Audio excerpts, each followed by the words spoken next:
و اصالت ایرونیشون و با تکیه بر توانایی‌هایی که دارن مطمئناً تیم ملیمون موفق خواهد شد. باریکلا. اینو به خاطر رفاقت با علی دایی گفتی یا به عنوان یک ورزشی مطمئنی علی دایی این کارو میکنه؟ غیر از این که من فقط ایشون رو بیلیارد بردم چیز دیگه نبوده. الانم کاری میخونم براشون. الانم داری کاری میخونی؟ برای من چطور؟ انشالله بعد از برنامه. بعد از برنامه کو آخه میز بیلیارد. ولی مطمئنم که ایشون نتیجه خیلی خوبی خواهد گرفت. بهشون هم تبریک میگم.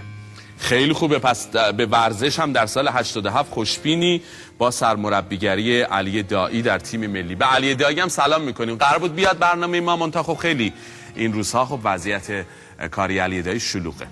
محمد رضا اون دست نوشته رو میخوام برام بخونی. گفتی میخوام برای برنامه‌ت دست نوشته بنویسم. بله. نوشتی بالاخره؟ بله چیزی هست اگر خواهش میکنم. خوشحال میشم ببینم چی نوشتی برای تو همین کوچه همین شهر.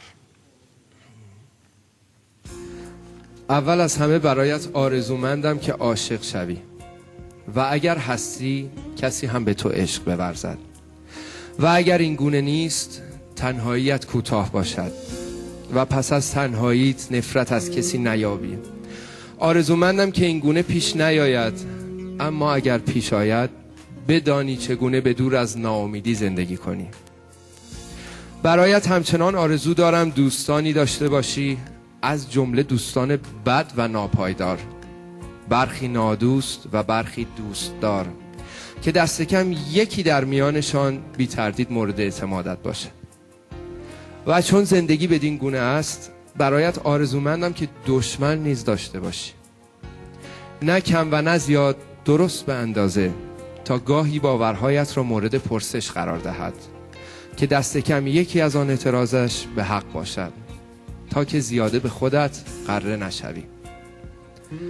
و نیز آرزومندم مفید فایده باشی، نه خیلی غیر ضروری، تا در لحظات سخت وقتی دیگر چیزی باقی نمانده است همین مفید بودن کافی باشد تا تو را سراپا نگه دارد.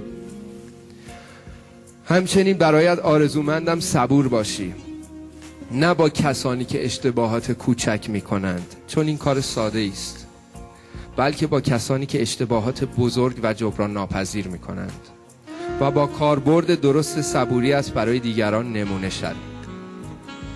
امیدوارم اگر جوان هستی خیلی به تعجیل رسیده نشوی و اگر رسیده ای به جوان نمایی اصرار نورزی و اگر پیری تسلیم ناامیدی نشوی، چرا که هر سنی خوشی و ناخوشی خودش رو دارد. لازم است بگذاریم در ما جریان یابند.